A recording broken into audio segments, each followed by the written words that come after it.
Captain Kim Tae-ho stared at the scanner readings in disbelief. His small salvage ship, the Soul's Pride, had been drifting through the outer rim for 3 weeks without finding anything worth their time. Old debris, broken satellites, maybe a few tons of scrap metal if they were lucky. Nothing that would pay for fuel, let alone crew wages.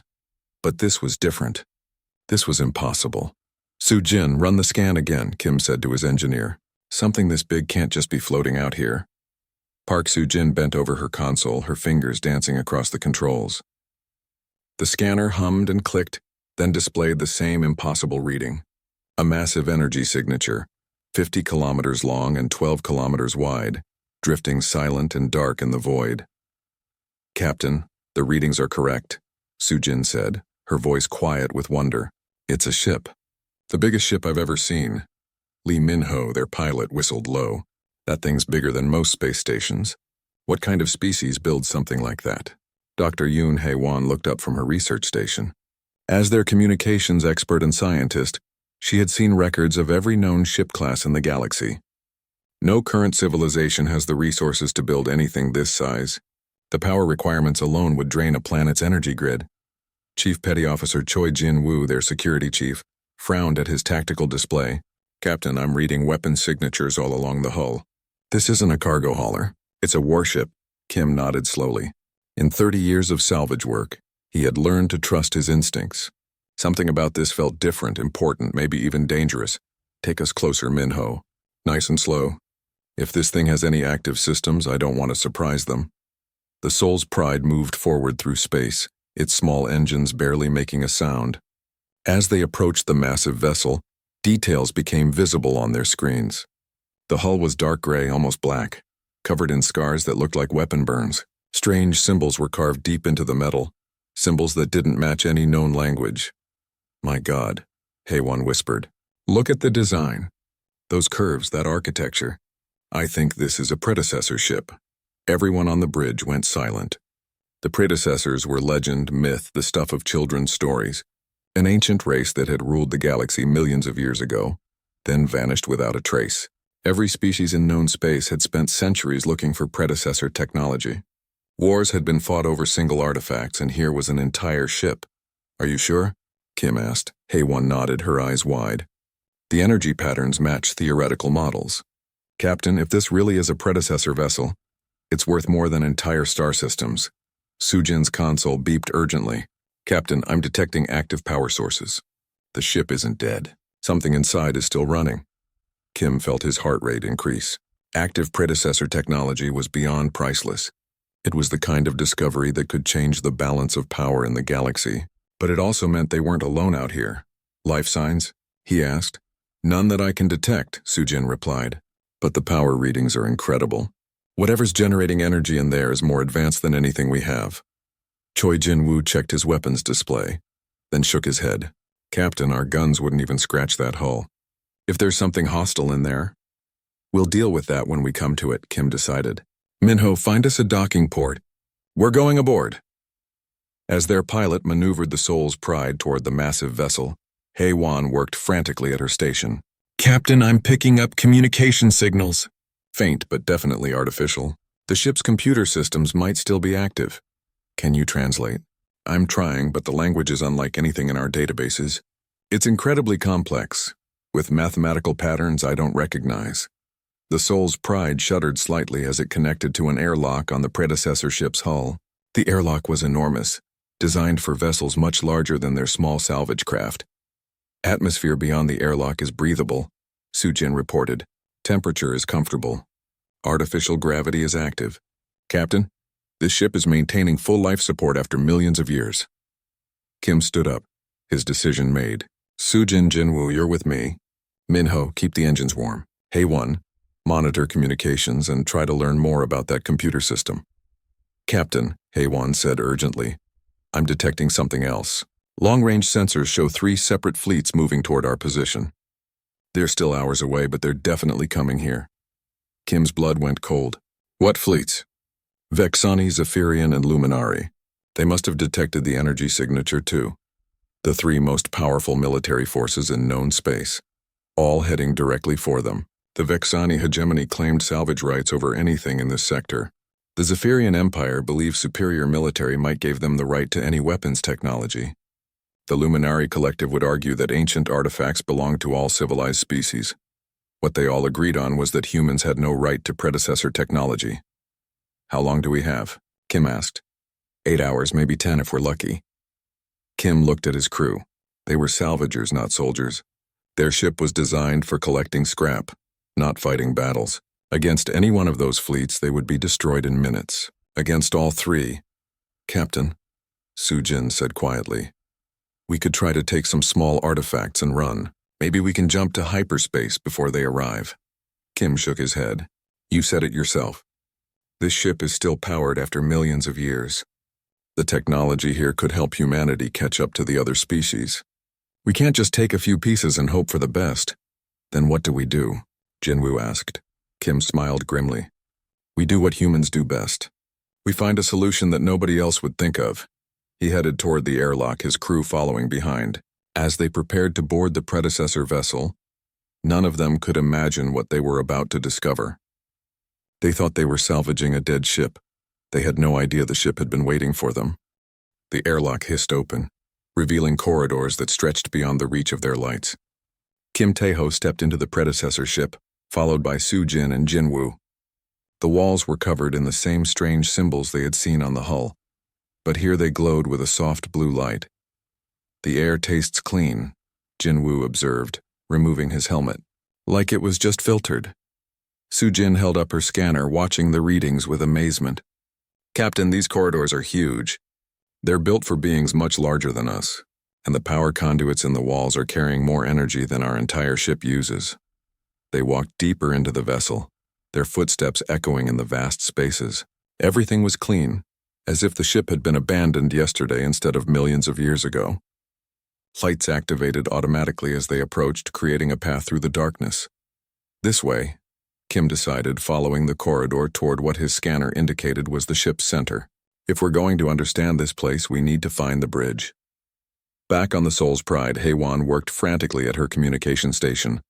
The computer signals from the predecessor ship were becoming stronger, more complex. She fed the patterns through every translation program they had, but nothing worked.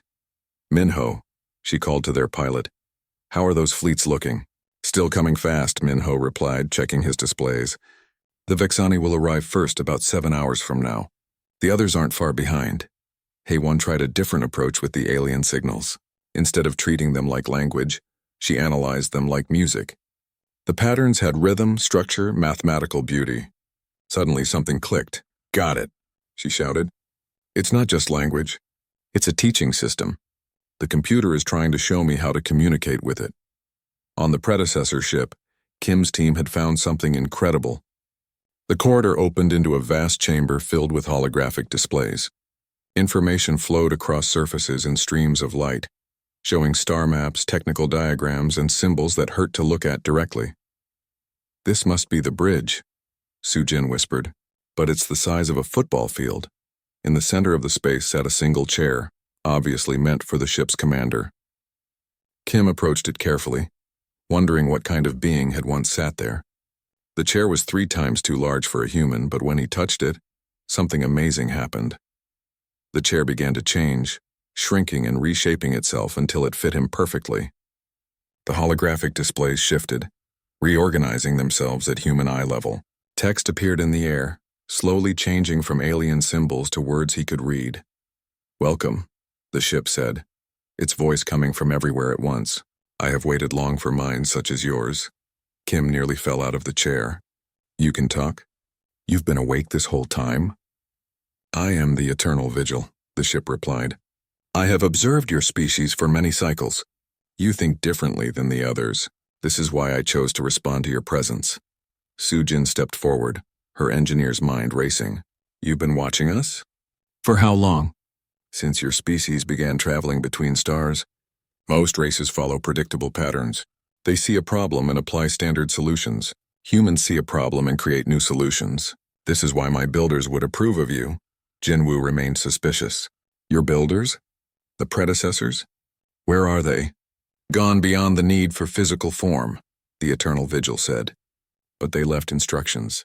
When a species demonstrates sufficient creativity and adaptability, I am to offer partnership. Kim felt his head spinning. Partnership for what? To operate this vessel, to use its capabilities, to become something greater than you are alone. The displays around them suddenly changed, showing the approaching alien fleets, 3 massive formations of warships all converging on their position. You face an impossible situation, the Eternal Vigil continued. Your small craft cannot escape 3 battle fleets. You cannot fight them. By conventional thinking, you are defeated before the battle begins. So what do you suggest? Kim asked. Not escape. Not surrender. Operation. Sujin looked confused. Operation of what? This vessel. Me. All 50 kilometers and every system within. Jinwoo laughed, but not with humor. That's impossible. This ship is enormous. It would take thousands of crew members years of training. For other species, yes, but humans adapt. You improvise. You make impossible things work through sheer determination and creative thinking. The ship's displays shifted again, showing technical diagrams that made Sujin's eyes widen. Captain, this isn't just a warship. It's a mobile construction facility. It can build entire fleets. The manufacturing capabilities alone could supply 100 worlds. The weapons systems, the Eternal Vigil said, can reshape space itself. The shields can withstand the destruction of stars. But all of this requires crew members who think beyond normal limits. Kim stood up, pacing in front of the massive displays. His crew of 5 people operating a ship designed for thousands? It sounded insane. But then again, humans had always been good at achieving the impossible. Haiwan, he said into his communicator. Are you getting this conversation? Every word. Captain, came her voice from the Soul's Pride. I've established full communication with the ship's AI. It's been trying to teach me its operating systems. How long would it take to learn, under normal circumstances? Years. But this AI, the Eternal Vigil, it's not just teaching me. It's adapting its systems to work with human thinking patterns. Captain, I think it really can be done. Minho's voice cut in urgently. Captain, the Vexani fleet just increased speed. We now have 6 hours, maybe less. Kim looked at his team. Sujin was already deep in study of the technical displays. Her engineering mind working to understand systems beyond human technology. Jinwoo was examining tactical information, trying to comprehend weapons that could destroy planets. Eternal Vigil, Kim said. If we try to do this, if we try to operate your ship, what are our chances of success? Unknown, the AI replied honestly. No species has ever attempted this with so few individuals. But analysis of human behavior suggests a higher probability of success than any other species would have. Why? Because other species would declare it impossible and not try. Humans declare it impossible and try anyway. Kim felt a smile forming on his face. It was insane. It was desperate. It was exactly the kind of crazy plan that humans were famous for. Sujin, can you handle the engineering systems? With the AI's help? Maybe. The principles are similar to what I know, just incredibly more advanced. Jinwoo weapons and defense? Captain, these weapons could crack moons in half. But the interface is starting to make sense. Minho, can you pilot something this large? Never tried flying anything bigger than a small freighter, came the reply from their ship. But the navigation systems look similar to what I'm used to, just with about 1 million more options. Kim took a deep breath. Hey one, how fast can you learn to communicate with this ship fully? Give me 3 hours, Captain. The AI is teaching me faster than I ever thought possible. Kim sat back down in the command chair, which adjusted itself to his posture. Around him, displays showed the approaching enemy fleets, their weapons charged and ready for battle. Eternal Vigil if we do this. There's no going back. There is never going back, the AI replied. There is only forward, into possibilities that others cannot imagine. Kim nodded, his decision made. Then let's show the galaxy what humans can do with a massive supercarrier. The next few hours were unlike anything the humans had ever experienced. The Eternal Vigil didn't just teach them how to operate the ship's systems. It learned from them, adapting its incredibly advanced technology to work with human thinking patterns. Sujin found herself in the ship's main engineering section, a space so large she couldn't see the far walls. Control panels surrounded her, displaying information about power systems that generated more energy than entire star systems. But as she worked with the AI, something remarkable happened. The power core isn't just a reactor, she told Kim over the communication system. It's alive in a way.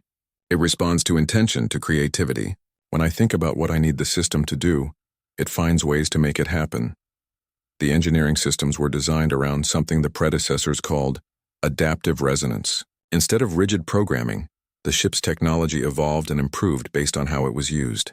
The more creative the operator, the more possibilities opened up. Kim remained on the bridge, learning to interface with displays that showed him everything happening within 50 kilometers of advanced machinery. The command systems were overwhelming at first, but the eternal vigil guided him through the basics. "Captain," the AI said, "your species has a concept you call intuition. This ship was designed to work with that kind of thinking. Don't try to understand everything logically. Feel what the ship needs." It sounded like nonsense, but as Kim relaxed and stopped trying to force his understanding, the systems began to make sense. He could feel the ship's health, its readiness, its potential.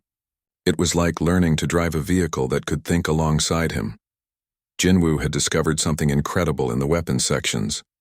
The ship didn't just carry conventional weapons.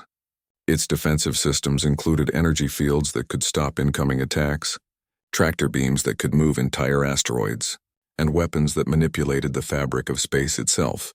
"Captain, these aren't just weapons," Jinwoo reported. "They're tools. This ship was designed to reshape reality according to the crew's needs." But the most amazing discovery came from Minho. The ship's fighter bays didn't contain traditional spacecraft. Instead, they held thousands of automated defense drones, each one capable of independent action, but requiring conscious direction from a human pilot. "It's like the most advanced video game ever created," Minho explained as he linked his mind to the drone control systems. "I can direct hundreds of units simultaneously, and they respond to my intentions as much as my commands." The interface required exactly the kind of spatial reasoning and quick reactions that human pilots had developed through years of simulation training and competitive gaming. What other species might see as frivolous entertainment, the predecessors had recognized as valuable mental conditioning.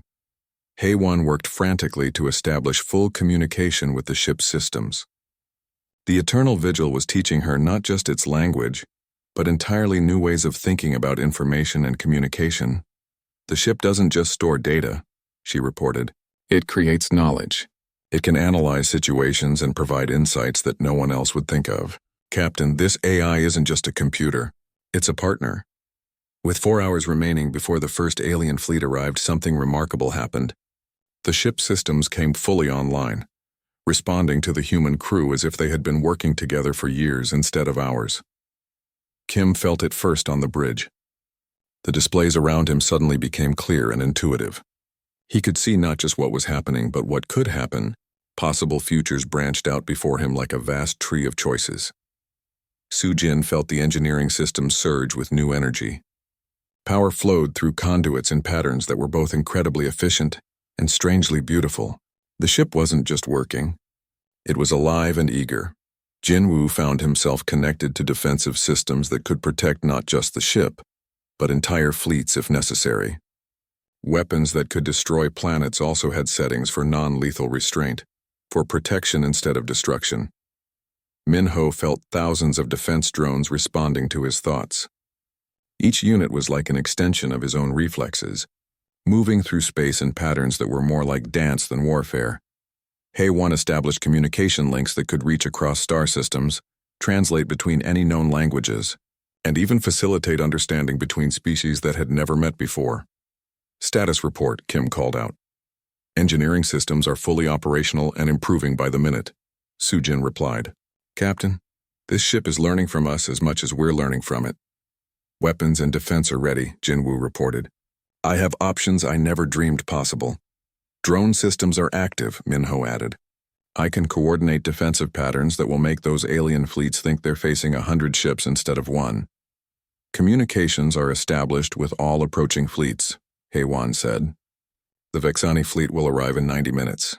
The Zephyrian and Luminari fleets are close behind."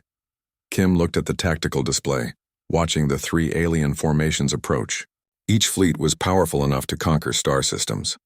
Together, they represented the greatest concentration of military force in this part of the galaxy, and they were about to discover what 5 humans could accomplish with predecessor technology. "Eternal vigil," Kim said. "Are we ready?" The ship is ready, the AI replied. The question is whether the galaxy is ready for what you will show them, Kim smiled. In a few hours, 3 alien fleets would arrive expecting to find a small human salvage crew and a dead predecessor ship. Instead, they would encounter something unprecedented in galactic history, a fully operational supercarrier crewed by humans who refused to accept the word impossible. Let them come, Kim said. It's time to show everyone what humans can do when we put our minds to it. The Eternal Vigil's systems hummed with power and anticipation. After millions of years of waiting, it had finally found a crew that could unlock its true potential.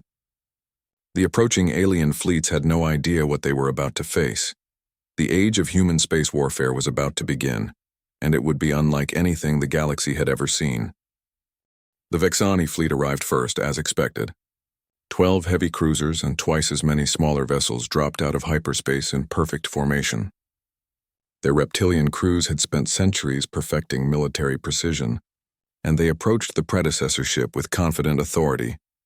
Ambassador Kilthar stood on the bridge of the lead cruiser, his scales reflecting the light from the tactical displays. He had negotiated salvage disputes for over 50 years, and he expected this one to follow familiar patterns.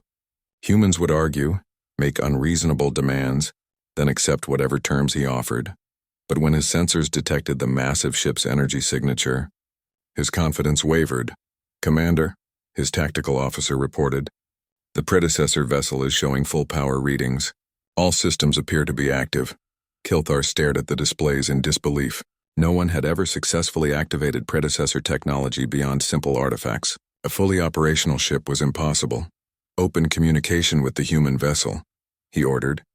Instead of connecting to the small salvage ship Soul's Pride, the communication came directly from the supercarrier itself. Kim Taeho's face appeared on the display, seated in what was obviously the bridge of the massive vessel. Ambassador Kilthar, Kim said politely.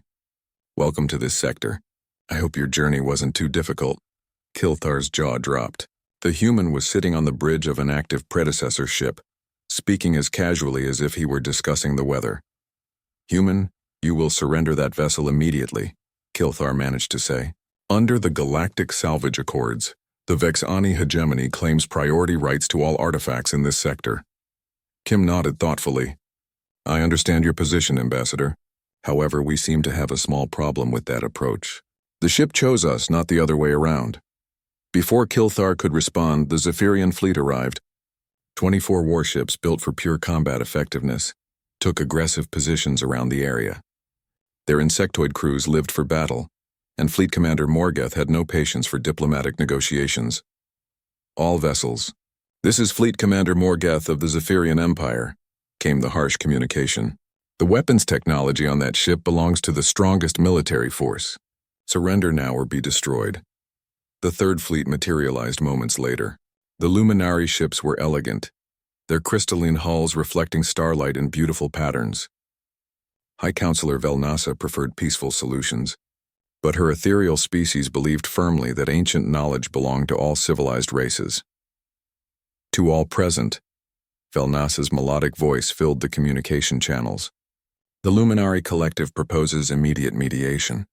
Predecessor technology must be shared equally among all species for the benefit of galactic civilization.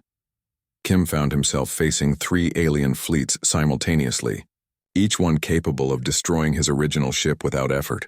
But he was no longer in his original ship. He was commanding the most advanced vessel in the galaxy, and he could feel its power waiting for his direction.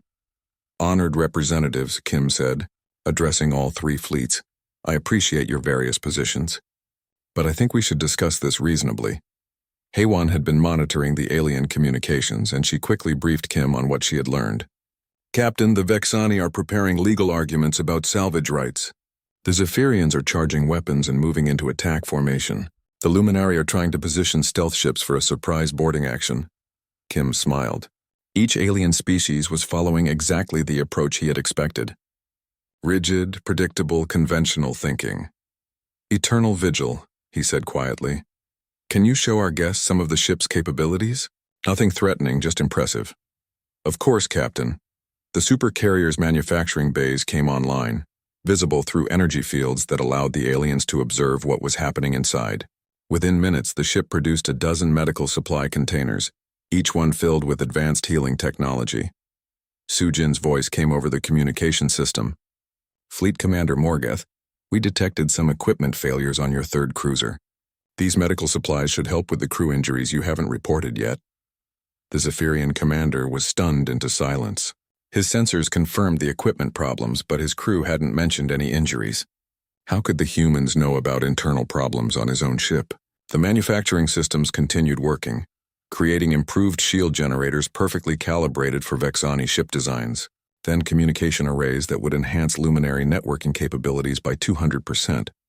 Consider these gifts, Kim said pleasantly, examples of what predecessor technology can accomplish when used constructively. Ambassador Kilthar was the first to find his voice. Impossible. Predecessor manufacturing systems require enormous power sources and crews of specialists. How are 5 humans operating something like this? The same way humans always solve impossible problems, Kim replied. We don't worry about why it can't be done. We figure out how to do it anyway. Fleet Commander Morgeth had no patience for demonstrations. Enough talk. All ships attack formation. That technology belongs to the Empire.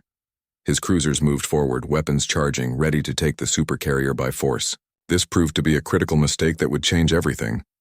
Jinwoo, Kim said calmly, I believe our guests need a demonstration of defensive capabilities. Understood, Captain. Initiating non-lethal response. The Supercarrier's defensive systems activated, but not in any way the aliens expected. Instead of returning fire, the ship projected energy fields around the attacking Zephyrian vessels. The cruisers found themselves unable to move, held gently but firmly in place by force fields that made their engines useless. Minho launched his defense drones, but instead of attacking, the thousands of small craft created a 3-dimensional pattern around all 3 alien fleets. The display was beautiful, like watching stars dance in formation, but the message was clear. The humans could have destroyed every ship present, but chose not to. Fleet Commander, Kim said, his voice still calm.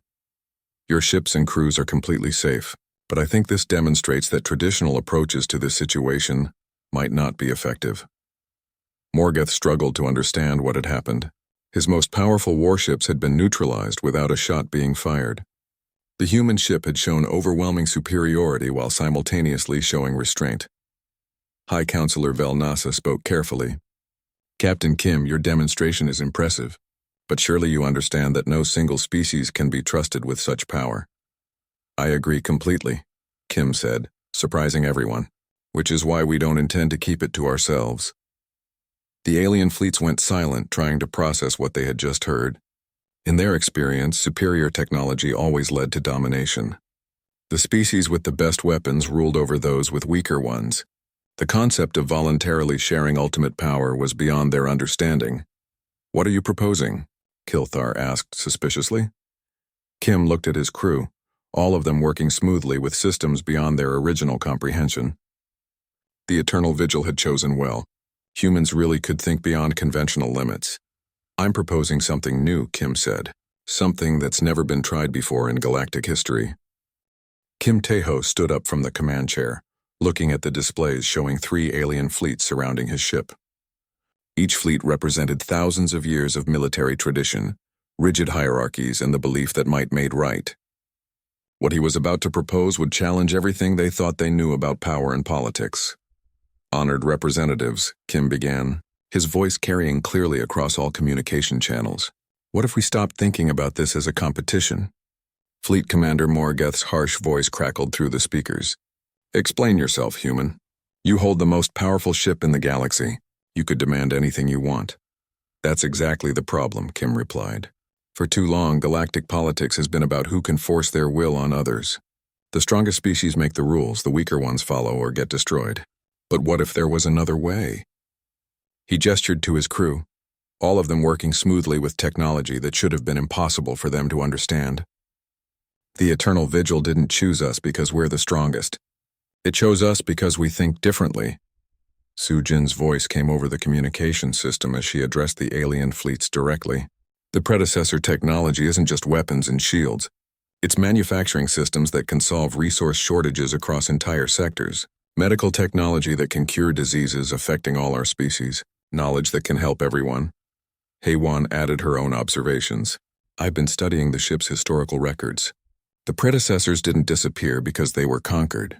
They evolved beyond the need for physical existence. But before they left, they built safeguards. This ship only activates for species that show they can use ultimate power responsibly. Ambassador Kilthar's scales shifted color, indicating confusion. You're saying the ship tested you? How? Not tested, Kim corrected. Observed. The Eternal Vigil has been watching all of our species for centuries. It learned how we think, how we solve problems, how we treat others. The AI's voice joined the conversation, speaking directly to the alien fleets. The Vexani approach all problems through legal frameworks and negotiation. Admirable but rigid. The Zephyrians believe strength solves all conflicts. Effective but destructive. The Luminaries seek harmony through shared knowledge. Noble but slow. High Counselor Velnasa leaned forward. And humans? Humans see impossible situations and create new possibilities, the Eternal Vigil replied. This is why they now command this vessel. Kim walked to the main display showing star charts of the local sectors. Here's what we propose. Instead of any one species controlling predecessor technology, we create something new, a joint research initiative. He highlighted systems throughout the region. The Supercarrier becomes a mobile research station. We travel from system to system, sharing technological advances with all participating civilizations. Medical breakthroughs for the Vexani colonies suffering from the Red Plague. Shield improvements for Zephyrian border worlds facing asteroid storms. Communication enhancements for Luminari deep space exploration. The alien fleets remained silent, struggling to understand the concept. Morgoth was the first to voice the obvious concern. This gives humans effective control over the most advanced technology in the galaxy. How do we know you won't use it against us? Jin Wu answered by demonstrating the ship's weapon systems. On the tactical display, targeting solutions appeared for every ship in all three fleets. The aliens could see exactly how quickly and easily they could all be destroyed. Then the targeting system shut down. Because we just showed you that we could destroy all of you right now, and we chose not to, Jin Wu said simply. Minho sent his defense drones into new formations, this time creating protective barriers around the alien ships instead of threatening patterns. Our actions speak louder than promises. We use power to protect, not to dominate. Park Sujin activated the manufacturing systems again, this time producing gifts specifically tailored for each species. Advanced agricultural equipment for Vexani farming worlds. Improved armor plating for Zephyrian military units. Crystalline growth chambers for Luminari construction projects. These aren't bribes, Sujin explained. They're examples.